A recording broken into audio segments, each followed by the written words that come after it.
Yo, what's up, incredible Earthlings? Thank you very much for clicking this video, man. It's another beautiful day to spread lots of love out there to the whole world. You see, here we believe in peace, forgiveness, honesty, and good vibes amongst humans. Because that way we can unite all of us. So react together with me these videos that we shall be seeing here together till the end. And leave your comments and thoughts of what you think about them. Straight out of Africa with lots of good vibes, snacks, and love, man. Watch till the end and tell us where you're watching from. Let's dive in. Good vibe. Is this more proof that we're living in a simulation? Okay, we got a straight line. That doesn't make any sense.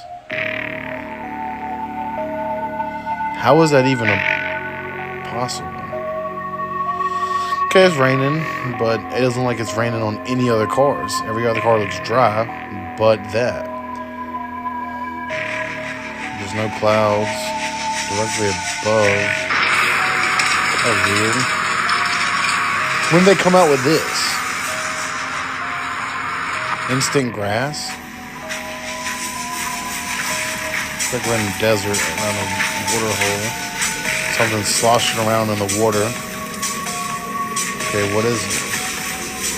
Doesn't look like a fish. It's like the mud is alive.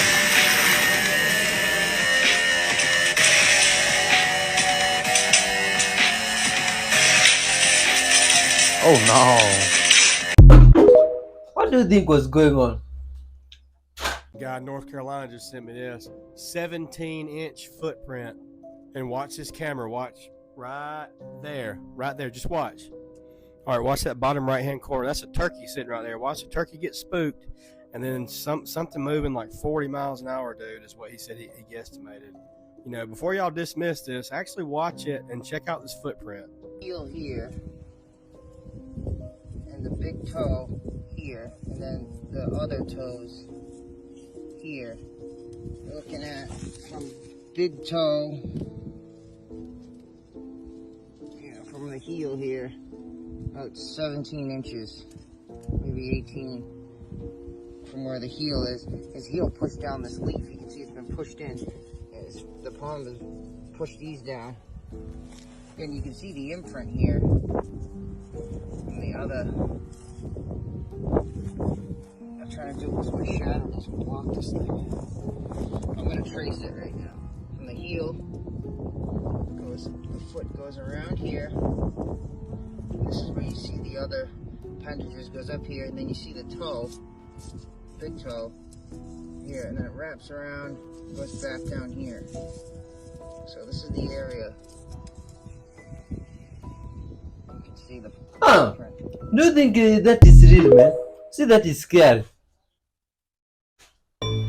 That is full of wonders, man. Good vibes till the end. Oh, look at some real life Tom and Jerry. And that mouse just decided to, oh, wow, this one is going. You see the mice has seen the cat and the cat has seen the mouse. Let's see what's going down. See, but this one's Tom and Jerry is like they are relating. The mouse can even come near the cat, and the cat is probably wondering, what's up with this guy? Hey, does it know the type of games he should be playing? Why is he coming so near? You see? How do you think is going in the head of the cat? The cat's probably wondering, I should be chasing you, my friend. Why are you coming so near? Pay attention and listen, because Tucker Carlson just had an interview with Rosenbar, and there is a ton of hidden messages. Look. The people who run our society consider themselves gods, and that's why they're not explaining. They think they're more than human. Oh, obviously. Yeah, they're not even human, because humans care about their environment and their neighbors, and humans care about other people's children. Of course. And humans care about living things. Yes. But they don't do any of that. And he goes, because they think they're more than human. Oh, I noticed. They That's why think they they're want to live forever. royals. They think they're like royals in a rarefied sphere of DNA or something above us.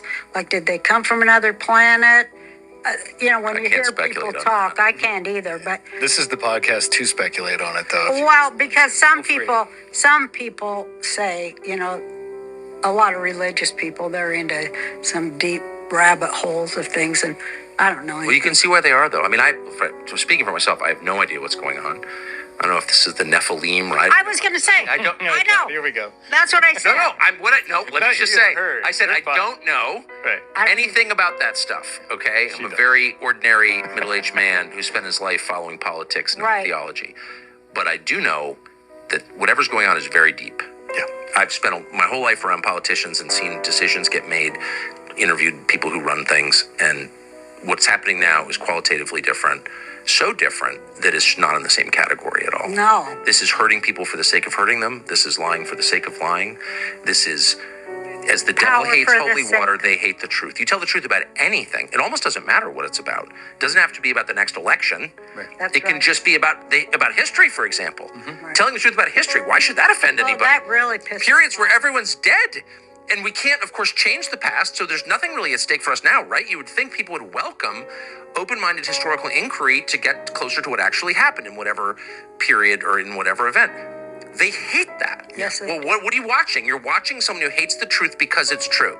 And there's no possible profit motive that is driving that. There's no political end that is driving that. They hate the truth because it's true. Now we're in the realm of theology. After watching this video, Tucker Carlson absolutely knows something. This is the second person that came out in an interview letting us know that they absolutely hate the truth. Because that was the same thing Jeff Bezos said.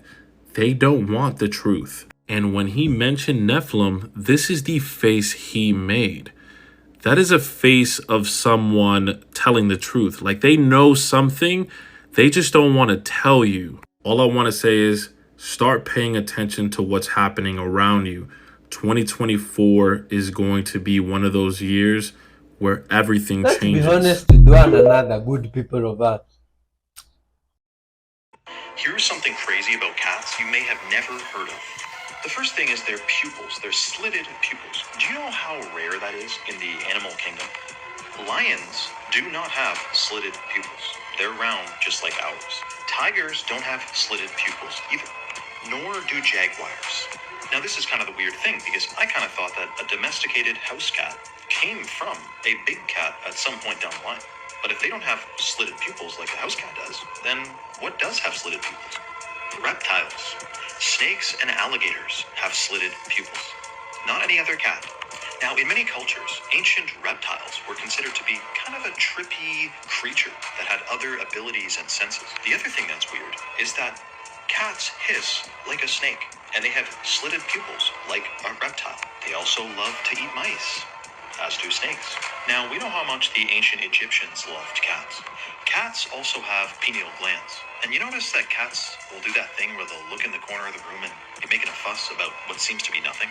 It is believed that their eyes enable them to see outside of the visible light spectrum that me and you are bound by. Now, it's not known how a cat has half the attributes of a lion and half the attributes of a snake, but perhaps some genetic tinkering went on many, many years ago in ancient worlds and civilizations. Oh my god. What do you think about that? See? You know, I'll do a lot of things, but one thing I'll never do again, and that's work for somebody else and make them rich. Not since I found a six-figure blueprint. You know, I'm learning the skills to earn $600 daily pay, working 2 hours a day right here from my home. So why would I make somebody else rich? And guess what? It's beginner friendly. I didn't have to have any tech skills.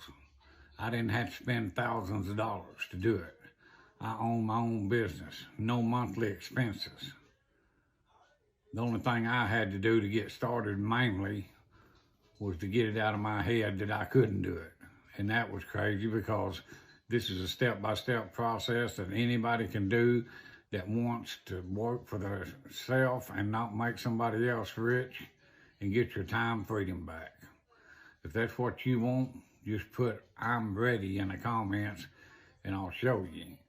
You have a great Oh, day. good vibes till the end, man. Hit the like button. Everything that's in him and on him, you're submitting to. This is why I've chosen celibacy. And if you have not watched that video yet, you should. Because he explained it so well, especially coming from a man. And it's actually sad that this is not taught in school, nor openly discussed in a household. Because this is one of the things that I wish I knew when I was younger, before I even started experimenting with a lot of stuff. So this is mostly to my younger women out there, because I want you to protect your energy. I want you to protect yourself. Yeah? So let me tell you about soul ties. Soul ties are those emotional and spiritual connections that are formed through engaging with someone sexually. And through that activity, we form deep bonds with this individual, which actually affects us emotionally, physically, and spiritually. Let me give you an example of how this affects us. Let's say you had a one-night stand and that person had depression and anxiety. Since sex is an energy exchange between people, that low vibrational energy is also passed on to you. How much? I don't know. We cannot see energy. And so let's say that person also had past partners. Let's say about 10 partners. Those 10 people, 8 out of them, let's say, had anxiety or traumatic experiences like most of us had. Since that was in the past, they also did the energy exchange. They also exchanged this low vibrational energy. And now that he has done it with you, their energies were with him too when he did it with you.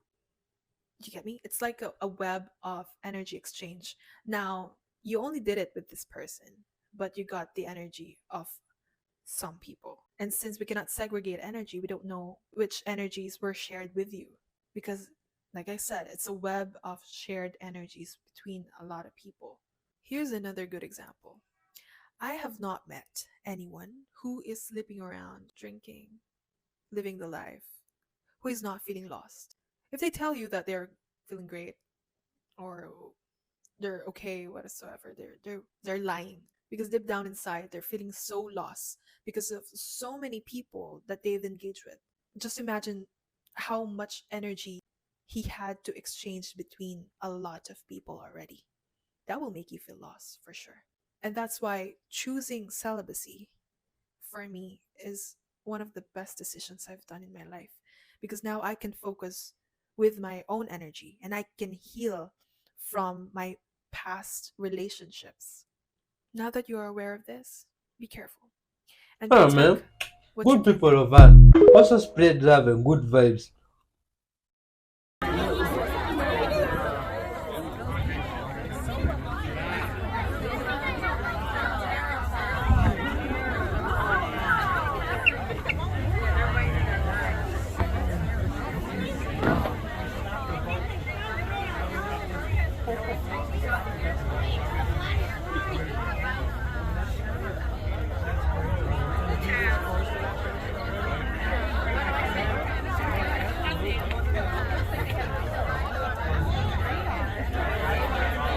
Oh man, what is that thing, good people of Earth? That's a mirror for a boat.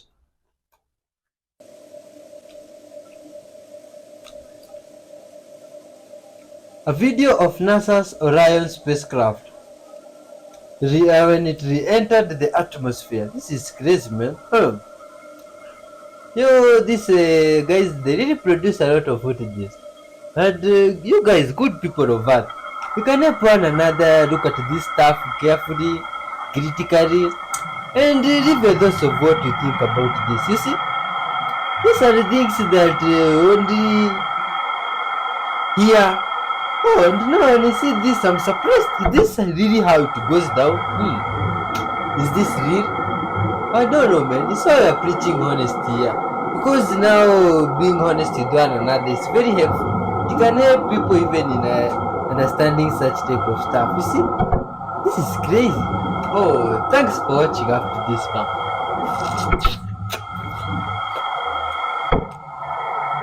Hit the like button, tell us where you're watching from, and spread love. those around you, to the universe, to animals, to just everything, man. And be a forgiving person. That way the universe will reward you incredibly. You see? And let's all unite from across the whole world.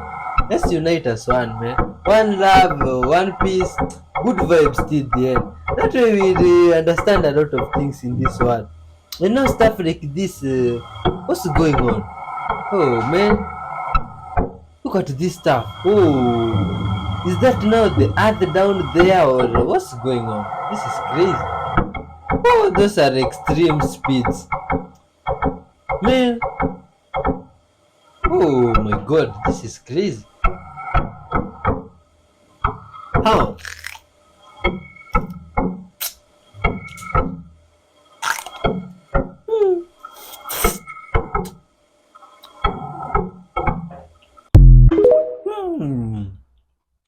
Oh, yeah, some good vibes, man. Here help some mother cow and their calf. You see, they were just walking home. After his calf wandered into the road, its mom followed and tried to protect it. You see, and now it's like it cannot walk. And this guy came over to try and help move the baby animal. Oh, this is nice, man. This is good vibes. Respect to this guy. He carefully lifted that calf and put it on the side of the road, and it stood up. Oh, that's some good vibes gesture. You see? Ah, man, that's love. What?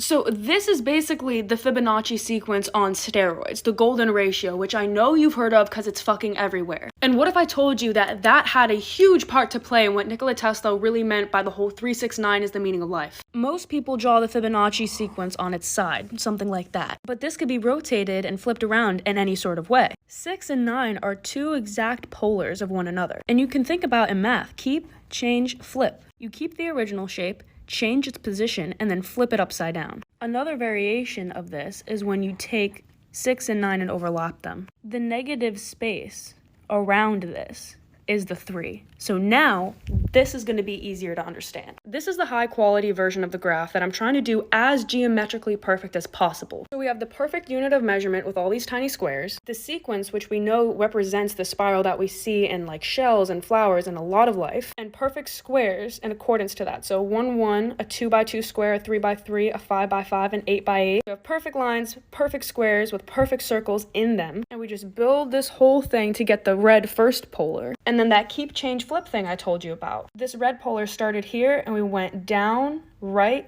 up, left, down. So with the blue, we start down and we go up, left, down, right, up. So you can imagine the blue polar going counterclockwise and out, and the red polar going clockwise and in. And if you know anything about physics, if these things are moving at the same speed, then that stabilizes the whole thing to make it seem still. So what this tells you about your human life is as you're moving forward, there are actually other things moving back to keep you presently in the now. And it's when your mind escapes out of this human experience that you have a psychotic break or a manic episode. You're supposed to be in the present. When you're living too much in the past, it's depression. Too much in the future, it's anxiety. I'm sure you've heard that quote. And this, I feel, is some weird sort of mathematical proof for that. We all know geniuses like Nikola Tesla had some mental issues. When you have that much knowledge in your brain but you're not happy, whether you realize it or not, your brain's just going to start trying to figure out how to be happy. But in a way that works with the environment you're telling it has to get used to. Your brain is very adaptable. It's the thing that sets us humans apart from animals. So if you decide to go on a self-help journey, make sure you're telling your brain that your environment is safe. And you cannot lie to yourself in that process, which is where my whole NPD, BPD series kind of comes in. I swear all of this weaves together in ways that would probably make you throw up. And as a content creator, I have to balance between talking about really serious stuff and then talking about other things in a way that's lighthearted and easy to understand, because I get not wanting to constantly be fearmongered and have things shoved down your throat. But please do realize that the stuff I'm talking about,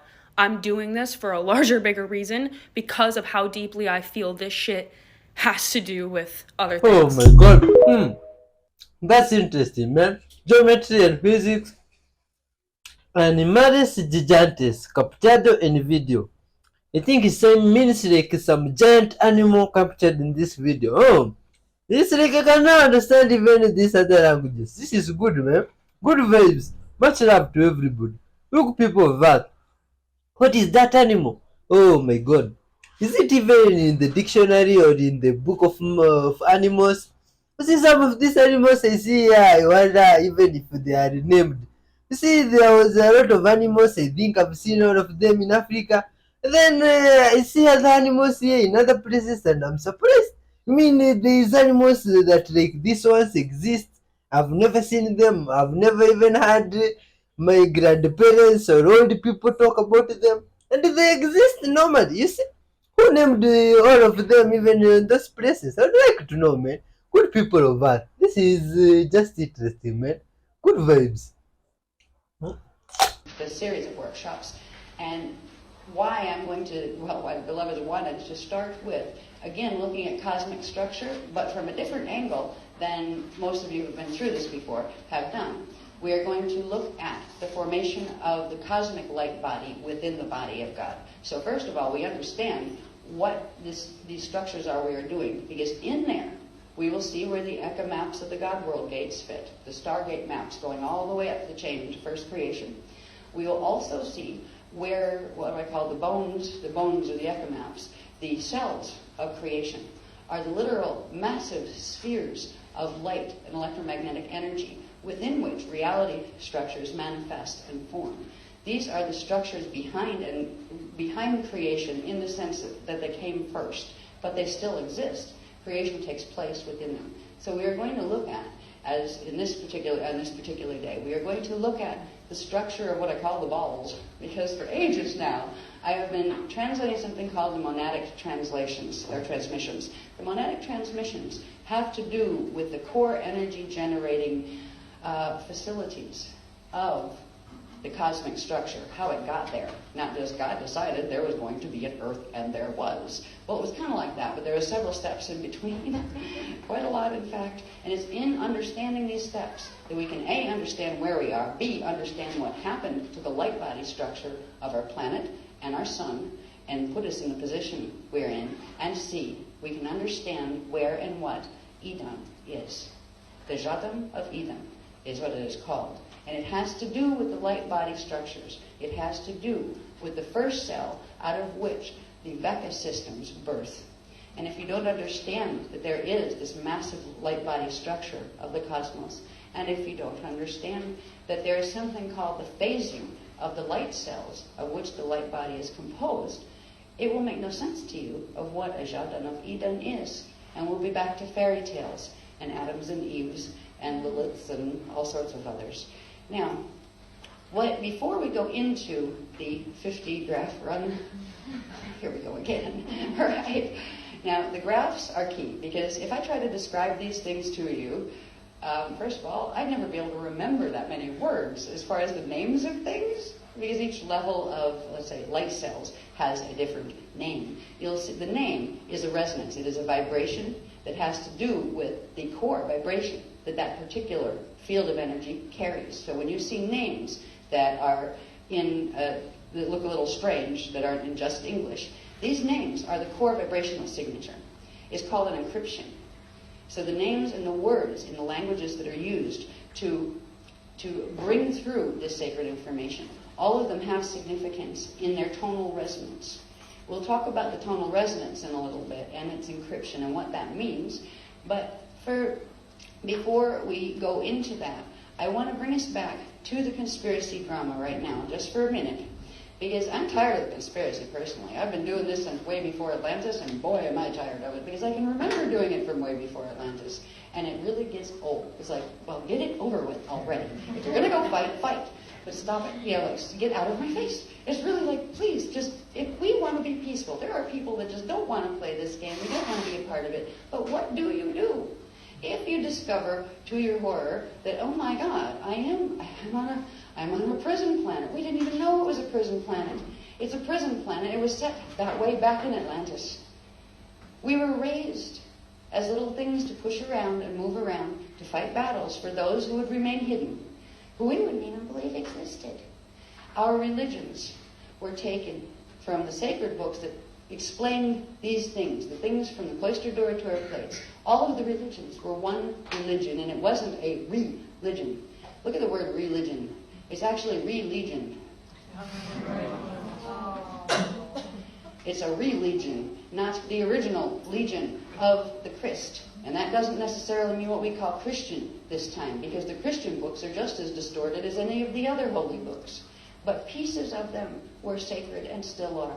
They were taken from the original texts. And the original texts were taken from the original elder ones, the elder beings who are eternal. They have eternal life. They don't die. They don't even bother counting years after a while, because they are not just immortal, but eternal.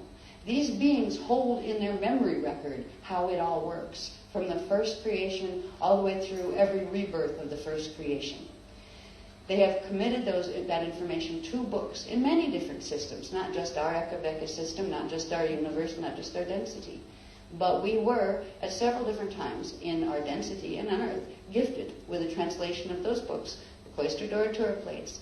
And that was the basis for what were the 12 legions, the 12 tribes of the guardians of this planet, the 12 tribes who were to be guards of the 12 stargates. Now, the information is vast. The most important part of the information has to do with, for us right now, has to do with not proving whether any of this is true at this point. We don't have time, is what it comes down to. You know what? We could. With the physics that are coming through anymore, we really could. But if we get to it, we do. If we don't, what's most important is understanding what needs to be done and what is happening. Because we are entering a starfire cycle. And if that word will mean nothing to you, if you don't understand how creation was born the first time and continually is reborn, because there is something called the starborn cycle, that starfire is one stage of. Starburst is another stage of. It won't be in this particular workshop. First, we're going to see what the result of a starborn cycle is, and that is the structure of the cosmic light body. When we get into some of the other workshops, we are going to go back to what is called the first partiy. In fact, to a step before the first partiy, when Source first created creation, eternal creation. We're going to look at that and see how from the first partiy, a seed formed. It was the eternal seed, the lotus seed. And from that seed, a cycle of expansion took place, which is the starborn cycle. So from the first partiy, the first unit of the consciousness of Source that was projected into an area within the body of Source. It's not away from Source. We are always within the body of Source. But it was projected in as a point of focused attention to create the first partiy. And it was through that partiy, that first intention, that the entire unfolding of creation, eternal life, perpetual motion creation, which means it continually rebirths itself, was set in motion. There is a point in time that is the creation point. It doesn't even have numbers on it, how far back, how far forward, because it's all happening simultaneously. Time is going on at the same time, all the time. We experience linear time because it's as if our consciousness is like the needle on a record player, and we are in one groove that allows us to see not the entire record, or it's spinning, but just what is in that groove, just like a needle just plays the songs that are encoded into that particular groove on an LP. Yeah, I better upgrade my analogies, because pretty soon nobody's going to know what a record album is. I'm still stuck on LPs. But anyway, there is a first creation point. And it is not a point that was once long ago. It is a point that is always. And it is from that point that creation continually and perpetually emerges. It is not as if there was a God once, way back when, where this creation point existed, and then like God died or something after setting creation in motion. No. It is eternal. Source is an eternal field, massive field of conscious intelligence, and it is loving in intention. These books, one of the things that makes me really angry, yes, I get angry. I don't have to float around in clouds and pretend I don't have an emotional body. I can get very upset when I see sacred teachings about a source, a God source that I love more than anything in the universe. and I see people misrepresent them and call them jealous and angry and cruel and vengeful, whose God are they talking about? Because it's not the one that set creation in motion. God is a loving source, force. God is alive and always will be, because that's what eternal means. There is no point where it will stop. There is no point where it started. This consciousness field was always in existence, will always be in existence. And it is individuated into many, many, many different faces and forms. Everything in creation is made of the sparks of the consciousness of Source. And that means every person, every plant, every tree has a right to God directly, has a right to have a relationship with God's Source directly. You don't have to have priests that tell you, well, I'll forgive you or I'll pass out